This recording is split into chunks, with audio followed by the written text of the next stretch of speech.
오늘 바라봄의 법칙이라는 제목으로 하나님의 말씀을 함께 나누려고 합니다. 어느 교회에 한 여집사님이 막 입에 식욕이 돋고 입맛이 돋으면서 살이 자꾸 찌기 시작하는, 체중이 자꾸 늘어나기 시작합니다. 아무리 음식을 절제하려고 해도 절제가 되질 않습니다. 계속해서 냉장고 문을 열게 되고 먹을 것을 찾게 되었습니다. 이분이 살을 빼려면 어떻게 할까 고민하기 시작했습니다. 고민하면서 하나님 앞에 기도를 하는데 하나님께서 기가 막힌 아이디어를 주셨습니다. 그 연집사님은요, 당장 냉장고 문 앞에다가 아주 날씬한 몸매, S라인 몸매를 가진 여배우의 사진을 탁 냉장고 문 앞에 붙여 놓았습니다. 음식을 먹기 위해서 냉장고의 문을 여는 순간 그 집사님은 그 여인을 향해서 이야기하기 시작합니다. 나도 빨리 살을 빼서 당신처럼 될 거예요. 그러면서 먹고 싶은 욕심을 억누르고 냉장고 문을 닫았습니다. 먹고 싶은 거 참고 또 참고 또 참았습니다. 그 결과 한 달 뒤에는 살이 5kg나 빠졌어요. 그 여집사님이요, 너무 신이 난 거예요. 그런데 이상하게도 그 한 달 동안에 남편의 체중이 5kg나 더 쪘다는 거예요. 왜요? 그 집사님이 냉장고 앞에 붙여놓은 그 사진을 바라보면서, 그 S라인 몸매의 여인을 바라보면서 살을 빼려고 노력하는 동안에 남편은 오히려 그 S라인 여인의 몸매에 매료되어서 자꾸 냉장고 가까이 가게 되고 갔는 김에 열어서 하나 먹게 되고 그러는 동안에 5kg나 더 쪘다는 거예요. 여러분, 이처럼 똑같은 사진을 봐도요, 어떤 눈으로 보느냐에 따라서 그 결과가 완전히 달라지는 것입니다. 미국의 어느 한 소년이 길에서 어느 날 길을 가다가 $5짜리 지폐를 하나 주었습니다. 얼마나 기분 좋은지요. 행여나 이런 일이 또 있을까 싶어서 이 소년은요, 그때부터 땅만 보고 떨어져 있는 돈이 없나 그것만 찾기 시작합니다. 그러는 동안에 그게요, 습관이 되어버린 거예요. 그 결과 그는 일생 동안에 길에 떨어진 것들만 주워서 살게 되어지는데요. 그가 주운 것을 보면 단추가 29,000개, 머리핀이 54,000개, 그 외에 수천 개의 동전과 자질구레한 것들을 주웠다고 이야기합니다. 그러는 동안에 그 사람은요, 땅에 떨어져 있는 거 그거 줍느라고 땅만 바라보는 사이에 푸른 하늘 한번 쳐다보지 못하고 아름다운 자연들, 철마다 피어나는 꽃 한번 바라볼 기회를 잃어버렸다는 거예요. 그는 결국 넉마주의 인생으로 마칠 수밖에 없었습니다. 이에 반해요, 플랭클린이라고 하는 사람은, 다른 사람은요, 번개를 바라보면서 무서워서 피하고 숨고 도망칠 때에 어떻게 하면 저 번개를 피할 수 있을까? 번개를 피할 피레침을 바라보았습니다. 또 월터 디전이라고 하는 사람은요, 다른 사람들이 쥐를 아주 무섭게 생각하고 징그럽게 생각하고 피할 때에 그 쥐들이 뛰어노는 모습을 보면서 평화와 자유의 상징인 미키마우스라고 하는 유명한 캐릭터를 만들어내게 됩니다. 그런가 하면 로댕은요, 젊은 청년들과 함께 등산을 하는 중에 자기 앞을 가로막고 있는 큰 바위를 발견하게 됩니다. 청년들은요, 길 앞에 떨어져 있는 바위를 비켜가려고 하니까 힘들어서 불평하고 짜증을 내고 귀찮아하는데, 로댕은요, 자기 앞에 있는 그 큰 바위, 그 화강암 속에서 인생을 고민하는 한 젊은이의 모습을 바라보게 되는 거예요. 결국 그는 그 바위를 갈고 닦아서 조각상을 만들었는데, 그게 바로 그 유명한 로댕의 생각하는 사람이라는 제목의 작품입니다. 이처럼 사람은요, 무엇을 바라보느냐, 또 어떻게 바라보느냐에 따라서 인생의 결과가 완전히 달라진다고 하는 거예요. 이처럼 우리 성도들의 삶에 있어서도 보는 것은 중요합니다. 왜냐하면요, 인생은 결국 보는 싸움이기 때문이지. 남이 보지 못하는 것을 먼저 바라본 사람이요, 반드시 이기고 승리하게 되는 것이 세상의 법칙 아닙니까? 영적으로도 마찬가지입니다. 그래서 히브리서 11장 1절에 보시면요. 같이 읽어보겠습니다. 믿음은 바라는 것들의 실상이요 보이지 않는 것들의 증거니. 그렇습니다. 이 말씀처럼요. 사람은 평소에 무슨 생각을 하고 무엇을 바라보고 무슨 소원을 가지고 사느냐에 따라서 그의 인생관이 달라지는 것입니다. 그래서 아름다운 인생을 꿈꾸는 사람들은요. 반드시 아름다운 삶을 살아가게 되지만 추하고 부정적인 것만을 생각하는 사람은 반드시 그런 삶을 살아갈 수밖에 없다는 거예요. 그러기에 요즘처럼 시대가 어렵고 삶이 힘들수록 우리는 더욱더 긍정적이고 밝고 빛나는 인생을 꿈꾸며 살아가야 되는 것입니다. 그래야 우리 가운데 좋은 일들이 많이 생기고 감사할 일들도 많이 생긴다고 하는 거예요. 우리의 sak담에 올라가지 못하려면 어떻게 하라고요? 쳐다보지도 말아라, 그런 말이 있죠. 근데 성경 말씀은요, 정반대를 이야기합니다. 성경은요, 이 세상에 올라가지 못할 나무는 없다는 거예요. 올라가려고 마음만 먹으면 반드시 올라갈 수 있는 길이 생기고 방법이 생긴다는 것입니다.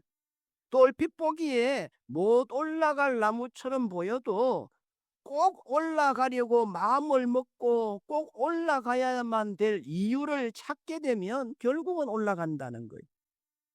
여러분, 우리 주변에 많은 아가씨들이 있는데 그 중에서도 시집을 가는 아가씨들의 특징이 뭔지 아세요? 시집을 가는 아가씨들의 특징은 예쁘고 날씬해서 시집을 가는 게 아닙니다. 나는 어떻게 하든지 간에 시집을 꼭 가야 되겠다. 무슨 일이 있어도 시집만은 가야 되겠다. 그렇게 마음먹고 계속해서 선을 보는 여인이 시집을 가는 거예요. 집사님, 저를 위해서 기도해 주세요. 제가 꼭 40 되기 전에는 시집을 가야 되겠어요. 그러면서 자꾸 선을 보는 것입니다. 이놈 아니면 저놈, 저놈 아니면 요놈, 자꾸 보다 보면 한 놈은 걸리는 거지요. 여러분, 100년 전에, 200년 전에 어느 누가 달나라에 사람이 갈 수 있다 상상이나 했겠습니까? 그럼에도 불구하고 옛날 우리나라 동양에서는요, 그저 둥근 달을 바라보면서 달아 달아 밝은 달아 이태백이 놀던 달아 막 그러면서 노래나 부르고 있을 때에 서양의 누군가는요, 저 달나라에도 사람이 갈 수 있을 거야 믿었던 사람들이 있었다는. 또 달나라에 가기 위해서 꿈을 꾸고 소원을 가지고 로켓을 쌓아 올리던 사람들이 있었다는 거예요. 그랬기에 지금은 그들에 의해서 달나라에 가는 길들이 열리고 있지 않습니까? 이것이 바로 오늘 본문이 말씀하는 바라봄의 법칙, 소원의 법칙이라고 하는 거예요. 마중물이라고 하는 게 있지요. 이 마중물은요, 우리가 펌퍼질을 하기 위해서 꼭 필요한 물입니다. 펌퍼가 지하에서 지하수를 끌어올리기 전에 그 지하수 물을 끌어올리기 위해서는 먼저 펌프 안에 내가 먼저 물을 한 바가지 부어 주어야 되는 것이지. 그럴 때 내가 먼저 부어 주었던 그 한 바가지의 물이 마중물이 되어서 나중에는요, 더 엄청나게 많은 양의 물들을 받을 수가 있는 거예요. 우리의 신앙생활에도 이런 영적인 마중물이 필요할 때가 있습니다. 왜요? 하나님의 축복에는요, 절대로 공짜가 없기 때문입니다. 그래서 하나님은 우리를 축복하시기 전에 언제나 이 한 바가지의 마중물과도 같은 우리의 믿음과 헌신을 먼저 요구하시는 것입니다. 그러면 하나님이 요구하시는 신앙의 마중물은 뭐냐? 그 중에 하나는요, 우리의 온전한 믿음입니다. 여러분, 오늘 우리가 하나님을 믿고 의지하고 바라보는 것은요, 마치 한 바가지에 마중물을 부어주는 것과 똑같다라고 하는 것입니다. 근데 여기서 우리가 오해하면 안 되는 게 하나 있는데, 하나님께서 우리에게 요구하시는 믿음이라고 하는 것이요, 우리가 도무지 감당하지 못할 정도의 거창한 것들이 아니라고 하는 거예요. 또 우리가 준비하지 못할 정도로 벅찬 것들을 요구하시는 것이 아니라고 하는 거예요. 바꿔 말하면요, 하나님이 요구하시는 믿음은 우리가 조금만 순종하려고 마음을 먹고 결단을 하면 언제든지 감당할 수 있는 정도라고 하는 것입니다. 여러분, 그러면 우리는 하나님 앞에서 어떤 믿음을 가져야 할까요? 무엇보다도 먼저 하나님은 우리의 좋으신 아버지가 되신다. 우리가 하나님 앞에 올려드리는 기도를 들으시고 응답하시는 하나님이시다. 우리 앞에 닥친 인생의 문제들을 하나하나 풀어가시고 해결해 주시는 좋으신 하나님이시라는 믿음이 필요한 거예요. 실제로 하나님은요, 언제나 우리가 하나님 안에서 믿음의 큰 꿈을 꾸고 소원을 가지고 간절한 기도의 제목들을 가지고 살아가기를 원하시는 거예요. 바꿔 말하면 우리가 하나님 앞에 기도의 응답을 받기 위해서는요, 올려드리는 기도의 제목이 있어야 하고, 하나님의 복을 받기 위해서는 먼저 하나님이 주실 복에 대한 믿음과 기대와 소망을 가져야 한다는 말씀입니다. 왜냐하면요, 하나님은 언제나 우리의 기도 위에, 우리의 믿음 위에, 우리의 소망 위에 축복해 주시는 하나님이시기 때문입니다. 그러면 오늘 우리는 하나님에 대한 어떤 기대들을 가지고 살아야 할까요? 오늘 본문에 보시면 하나님이 아브라함에게 복을 주시기 전에 뭐라고 명령하십니까? 오늘 본문 14절 말씀해 보시면 하나님은 아브라함에게 먼저 너는 눈을 들어서 동서남북 사방을 바라보라 말씀하시는 것. 다른 말로 하면 무엇인가를 이루기 위해서는 반드시 먼저 새로운 꿈을 꾸고 새로운 목표를 세우라는 말씀이 있습니다. 흔히 나는 요즘에 살아가는 재미가 없습니다. 입맛도 없고 밥맛도 없고요. 밖에 나가기도 싫어요. 이런 사람들의 한결같은 특징이 뭐냐? 대부분 삶의 목표가 없습니다. 이루고 싶은 꿈도 없고 소원도 없습니다. 그러니 사는 재미도 없을 수밖에요.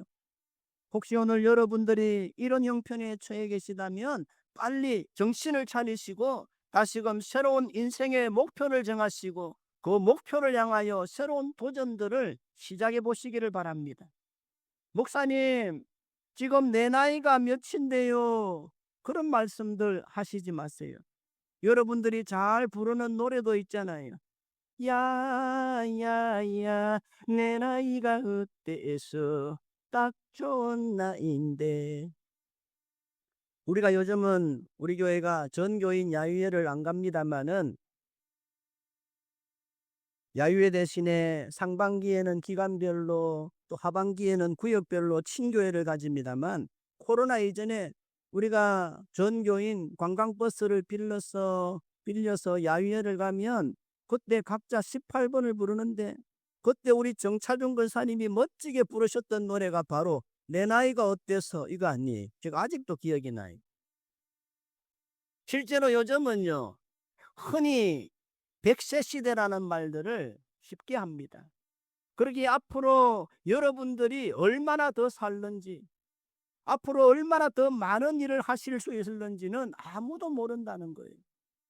그런데 여러분 스스로가 나는 안 돼요, 나는 할 수 없어요, 자기 스스로 미리 포기해버리면 그때는 정말 답이 없는 것입니다.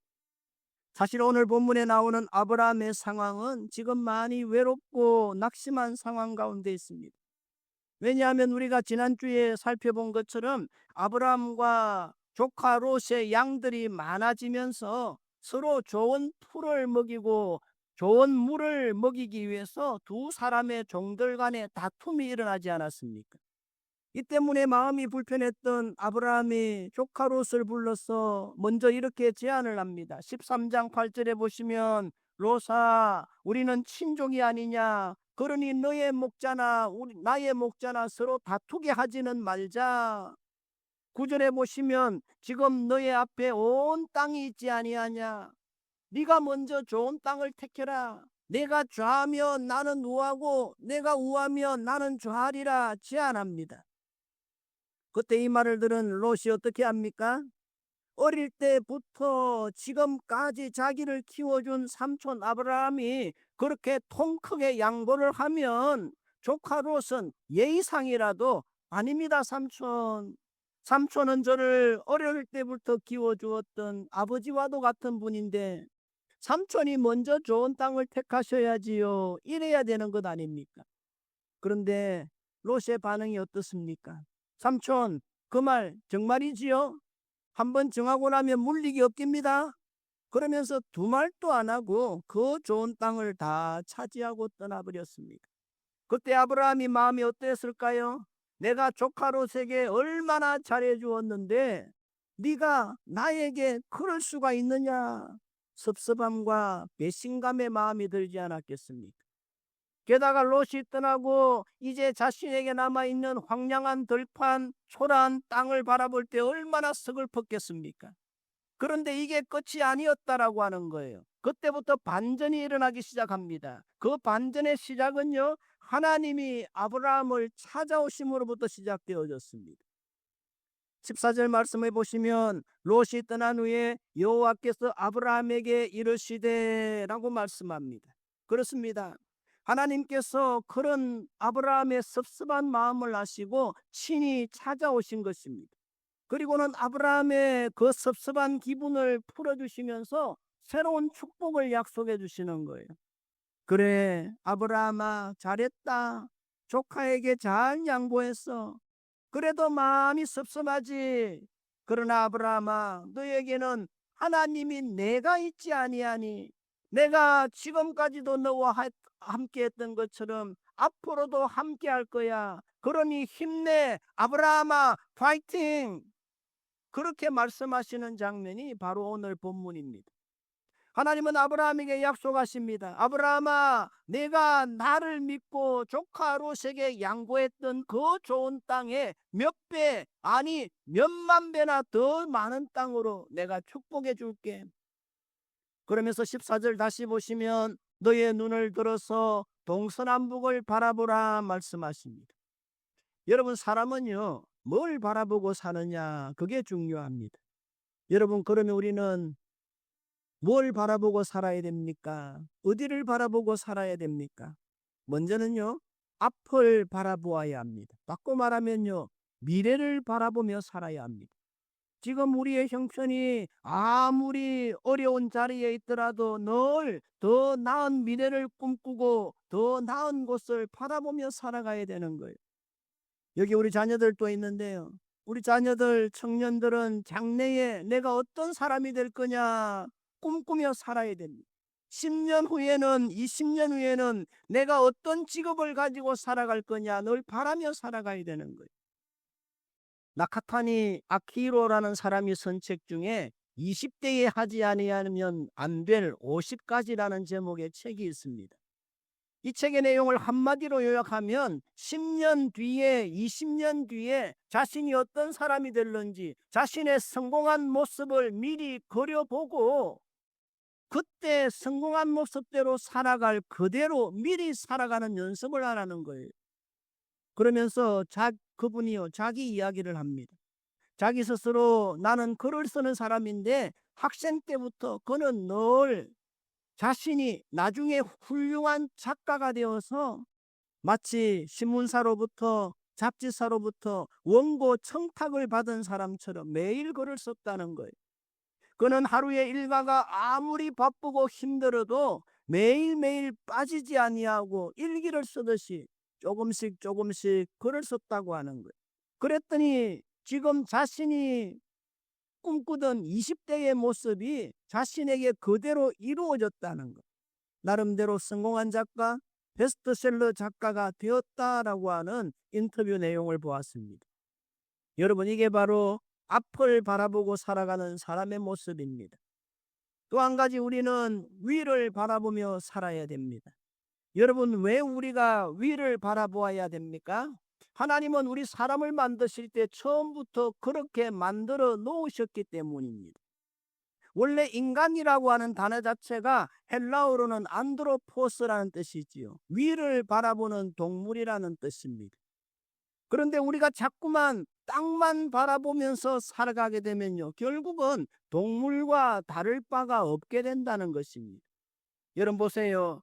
대부분의 동물은요, 다리가 4개입니다. 그러니까 이렇게 기면 자연히 얼굴이 땅바닥을 향하게 되어 있습니다. 그러나 사람은 다리가 두 개입니다. 자연히 앞을 바라보게 되어 있고 위를 바라보며 살아가도록 만들어졌다는 거예요. 그러므로 우리는 의도적으로라도 시간을 정해놓고 우리의 눈을 들어서 위를 바라보고 하나님을 바라보며 살아가야 하는 것입니다. 그 방법이 뭔가요? 오늘 여러분들처럼 예배하는 자리에 참석하는 겁니다. 하나님의 말씀인 성경을 읽는 것입니다. 기도하는 것입니다. 그럴 때 하나님이 저와 여러분들의 인생을 축복해 주실 줄로 믿습니다. 그런가 하면 14절 말씀 다시 보시면 너 있는 곳에서 바라보라 말씀하십니다. 바꿔 말하면 환경 탓하지 말고 남 탓하지 말고 부모 탓하지 말고 집안 탓하지 말고 지금 내가 서 있는 환경 가운데서도 새로운 꿈을 꾸고 새로운 도전을 해 나가라고 하는 것입니다. 아무리 형편이 어렵고 환경이 어려운 자리에 있더라도 다른 누구를 원망하지 말고 불평하지 말고 내가 서 있는 그 자리, 내가 넘어진 그 자리에서 다시금 일어나서 그 땅을 복된 땅으로 만들어 가라는 것입니다. 어떤 사람은요, 지금 자기가 서 있는 현재와 현장을 무시한 채 허황된 꿈만 꾸며 살아가는 사람들이 있습니다. 그러나 그런 사람에게는 기적이나 축복이 있을 수가 없습니다. 그러기에 오늘 우리에게 가장 필요한 것은요, 지금 내가 어떤 자리, 어떤 형편에 있든지 간에 하나님을 바라보고 기도하면서 지금보다 더 나은 삶을 위하여 새로운 꿈을 꾸고 새로운 일을 준비하면서 오늘 내게 주어진 현재의 삶을 성실하게 살아내는 것이 필요하다는 것입니다. 하나님은 바로 그런 사람들의 길을 열어주시고 그런 사람들의 미래를 축복해 주신다는 것입니다. 영국의 어느 마을에 부모를 일찍 여의고 할아버지 밑에서 자라나던 한 가난한 소년이 있었습니다. 너무 가난해서 하루하루 먹고 살기도 벅찼습니다. 그러던 중에 지금 미국에는 산업혁명이 일어나고 미국의 경제가 막 부흥이 일어나면서 새로운 일자리가 많이 생겼다는 뉴스를 보면서 새로운 꿈을 꾸고 이 어린 소년 혼자서 미국으로 이민을 갑니다. 고향을 떠날 때 할아버지는 자기에게 있는 돈 없는 돈 다 그의 손에 쥐어주면서 내가 어디로 가든지 내가 있는 곳을 복되게 해라. 그러면 하나님이 너를 잊지 않으실 거야. 하나님이 너를 기억하시고 반드시 복 주실 거다. 그런 부탁을 했습니다. 그렇게 미국으로 건너간 소년은요, 제일 먼저 거리에서 신문을 파는 일부터 시작했습니다. 내가 어디로 가든지 내가 있는 곳을 복되게 하라고 하는 할아버지의 말씀을 기억하면서 어린 나이에 그 정확한 뜻은 모르겠지만 내 주변을 내가 어떻게 하면 복되게 할까 생각을 하다가 신문을 팔던 자기 주변의 자리를 깨끗이 청소하기 시작했습니다. 그리고 남들보다 30분 일찍 일어나서 30분 일찍 신문 가판대를 설치해 놓았습니다. 그러던 중에 매일 그곳에서 신문을 사서 읽던 커티스라는 한 출판사의 사장이 가만히 보니까 이 소년이 너무너무 성실한 거예요. 그래서 자기가 운영하는 출판사에 청소부로 취직을 시켜주었습니다. 청소부가 되었는데 너무 성실히 너무 열심히 일을 하니까 이제 나중에 정식 직원으로 채용이 됩니다. 그 이후에도 열심히 성실히 일하다 보니까 판매부장이 되고 격리부장으로 승진했는데 그럼에도 불구하고 그의 성실성과 그의 근면성이 변하지 않습니다. 오히려 높은 직급에 올라갈수록 더 열심히 일하기 시작합니다. 그 모습에 반한 사장 커티스라는 사람이 마침내 그의 딸과 결혼을 시켜서 그 집의 사위가 됩니다. 그 이후에 편집국장, 총지배인을 거쳐서 마침내 그 출판사의 사장이 되고 나중에는 미국 최고의 출판사로 만들어 가게 되었다는 것입니다. 여러분, 이것이 바로 내가 서 있는 자리에서 최선을 다하는 사람들의 모습이라고 하는 것입니다. 그렇습니다, 여러분. 모든 성공과 행복은요, 언제나 여러분들이 서 있는 그 자리에서부터 시작되어진다라고 하는 것을 꼭 기억하시고, 지금 여러분들이 처해 있는 자리가 아무리 힘들고 답답해도 절대로 도망치지 마시고 다시금 겸손하게 하나님의 은혜를 구하며, 힘들면 힘들수록 하나님의 더 큰 은혜를 구하면서 여러분의 환경과 맞서 싸워 나가시기를 주님의 이름으로 축복합니다. 세 번째로 14절 말씀 다시 보시면 동서남북을 바라보라 하셨고요.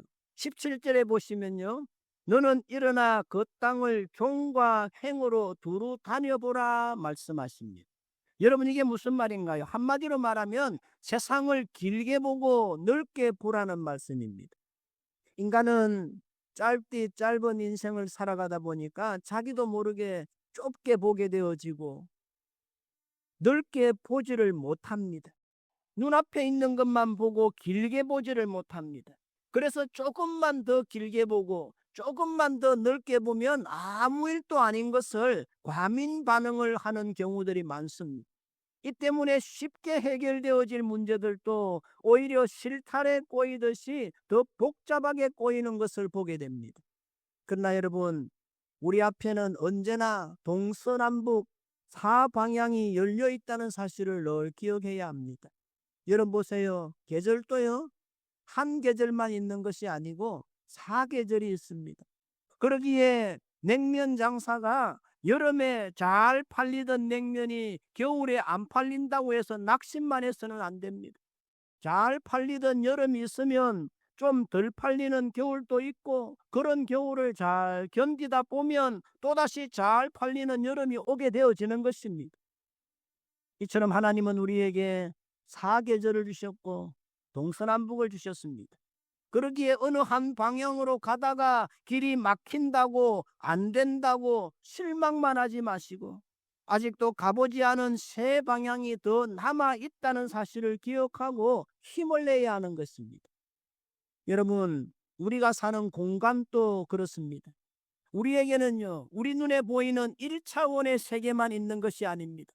2차원의 세계도 3차원의 세계도 있고, 또 우리 눈에 보이지는 않지만 하나님이 역사하시는 4차원의 세계도 있고, 도무지 우리가 상상도 하지 못했던 역사가 일어나는 그런 믿음의 세계도 있다는 것을 꼭 기억하시기를 바랍니다. 여러분, 우리가 흔히 저분 참 믿음 좋다, 저 성도님, 저 집사님 요즘에 믿음 참 좋아졌다, 그렇게 말할 때 그 의미가 무엇입니까? 이제는 그만큼 보는 시야가 넓어졌다는 말입니다. 실제로 누구라도 예수 믿고 은혜 받으면요, 보는 눈이 바뀌는 것입니다. 생각이 커지고 꿈이 커지고 믿음이 커지고 안 보이던 세계가 보이기 시작하는 것입니다. 여러분, 우리가 조금 전에 나누었던 것처럼 아브라함이 조카 롯과 갈등이 생겼을 때에 아무런 조건 없이 조카 롯에게 그 좋은 땅을 다 양보할 수 있었던 이유가 무엇입니까? 그것은 바로요, 아브라함의 눈이 열렸고 나를 축복해 주셨던 하나님에 대한 분명한 믿음이 생겼기 때문이라는. 아브라함은요, 하나님께서 자기를 고향 땅 갈대아 우르에서 불러내어서 이곳 가나안 땅까지 오게 하신 것은 이 좁은 가나안 땅에서 조카 롯과 땅 따먹기나 하고 땅 싸움이나 하라고 부르신 것이 아니라는 것을 알았습니다. 나를 이곳까지 인도하시고 또 이 땅을 내게 주시겠다고 약속하신 하나님은 온 세상의 주인이신 크신 하나님이 아니신가? 그 순간 아브라함은요, 현실을 바라본 것이 아니라 믿음의 눈을 열어서 하나님을 바라보았고 하나님의 약속의 말씀을 붙들었습니다. 마지막으로 15절에 보시면요, 하나님은 그런 아브라함에게 내가 눈을 들어 바라보는 모든 땅을 너와 너의 자손에게 주리라 약속하셨고, 17절 말씀에도 보시면 내가 그것을 내게 주리라 말씀하십니다. 이처럼 하나님은요, 언제나 믿음의 눈을 열어서 하나님을 바라보는 자에게 복을 주십니다. 하나님에 대한 기대와 소망을 가진 자들을 축복하시고 그들의 꿈을 이루어 주시는 것입니다. 바꿔 말해서 결단코 믿음으로 하나님을 바라보지 아니하고 하나님의 축복을 사모하지 않는 자에게는 복 주시는 법이 없다는 말씀입니다. 그러기에 우리는 늘 하나님을 바라보며 살아야 되는 것입니다. 깊은 산속에 살던 멧돼지 한 마리가 있었습니다. 하루는 먹이를 찾다가 어슬렁어슬렁 가다가 한 도토리 나무 아래에서 이곳저곳에 도토리가 떨어져 있는 것을 보게 됩니다. 그것을 맛있게 주워 먹던 돼지는요, 배가 고팠는지 도토리 냄새를 따라서 나무 주위를 서성거리다가 그 주변에 있는 가랑잎을 헤치고 주둥이를 가지고 땅을 조금 파보니까 먼저 떨어졌던 도토리들이 땅 속에서 나오기 시작합니다. 그 순간 돼지는 아하, 도토리는 땅에서 나오는 것이구나. 이걸 발견해낸 나는 정말 똑똑한 돼지야. 그렇게 자부심을 가지고 열심히 신바람이 나서 더 땅을 파헤치기 시작했습니다. 그렇게 계속해서 땅만 보고 땅만 파헤치다 보니 이제는요, 그 큰 나무가 땅이 없으니까 지탱할 수가 없어서 넘어지는 바람에 돼지가 그 나무에 깔려서 그만 죽고 말았다는 거예요. 여러분, 우리가 이 돼지처럼 평생 땅만 바라보고 땅이나 파며 살았어야 되겠습니까? 그래서는 안 됩니다. 왜냐하면 우리에게는 하나님이 허락하신 약속의 땅이 있기 때문입니다. 그 땅은 하나님이 여러분들을 위하여 준비한 약속의 땅이고 축복의 땅입니다. 하나님은 지금 또 우리에게 눈을 들어서 동서남북을 바라보고 또 종과 행으로 다녀보라. 그러면 내가 밟는 그 모든 땅을 다 내게 주리라고 말씀하시는 거예요. 간절히 바라기는 이 말씀 앞에서 우리 모두 다 다시금 믿음의 눈을 떠서 우리에게 주어진 약속의 땅을 바라보실 수 있기를 바랍니다. 더 나아가 여러분의 가정과 남편과 자녀들을 향한 새로운 꿈을 꾸시고 새로운 꿈들이 생겨나게 되시기를 바랍니다. 여러분, 믿음의 세계는요, 무엇보다도 바라보는 것이 중요합니다. 바라보되 내가 지금 처해 있는 답답한 환경과 현실만 바라보지 말고 살아계신 하나님의 눈으로 바라보는 믿음이 필요합니다. 오늘은 초라하고 연약한 내 모습이지만, 오늘은 비록 초라하고 연약한 우리 가정, 우리 자녀들의 모습이지만 오늘의 현실의 모습만 바라보는 것이 아니라 내일 하나님의 은혜 가운데 회복되어질 우리 자녀들의 모습, 하나님이 세우실 은혜의 자리, 축복의 자리에 세워주실 더 멋있는 모습들을 기대하고 소망하면서 바라보는 것입니다. 여러분, 이게 믿음이지요. 하나님은 아브라함에게 아브라함아, 비록 지금 너에게는 자식 하나 없고 내가 가진 땅 한 평 없지만 그럼에도 불구하고 지금 아브라함, 내가 바라보고 있는 하늘의 별처럼 바다의 모래처럼 많은 사람들의 조상이 되게 해줄 것이라는 그 약속의 말씀을 붙들고 믿음의 눈으로 바라보며 꿈을 꾸라는 것입니다. 비록 지금 너의 이름으로 등기된 땅 한 평 없지만 장차 지금 내가 너의 눈으로 바라보고 있고 너의 발로 밟는 모든 땅의 주인이 될 것이라는 것을 믿음의 눈으로 바라보라는 것입니다. 그때 아브라함은 하나님이 주시는 이 모든 약속의 말씀 앞에 아멘 아멘 하면서 믿음으로 바라보고 꿈을 꾸었을 때 하나님은 아브라함이 바라보던 대로, 꿈꾸던 대로, 소원하던 대로, 기도하던 대로 그 꿈을 다 이루어 주셨던 것입니다. 여러분, 이게 바로 믿음의 세계고 우리 하나님이 일하시는 방법인 것입니다. 그 동일하신 능력의 하나님이 오늘 우리에게도 똑같이 말씀하고 계십니다. 너희 참빛교회 성도들아, 김집사야, 박집사야, 너는 지금 눈을 들어 동서남북을 바라보라. 내 눈이 보는 대로 다 너에게 주리라. 바꿔 말하면요, 비록 지금 내가 처해 있는 현실은 좀 답답하더라도 실망하거나 낙심하지 말고 다시 한번 믿음으로 일어서고 힘을 내라는 것입니다. 그리고 장차 하나님이 너의 인생과 자녀들 가운데 이루어 주실 복된 미래를 꿈꾸며 사모하며 나아가라는 말씀입니다. 그럴 때 하나님이 내가 믿음의 조상 아브라함을 축복해 주셨듯이 너희도 반드시 축복해 주시겠다는 말씀입니다. 간절히 바라기는 이 말씀 앞에서 우리의 믿음의 눈이 더 커져서 하나님이 주실 더 많은 복들과 은혜들과 기도의 응답들을 기대하고 사모하면서 남은 인생을 힘있게 살아가시는 여러분 모두가 되시기를 우리 주님의 이름으로 축복합니다. 아멘. 찬양하겠습니다.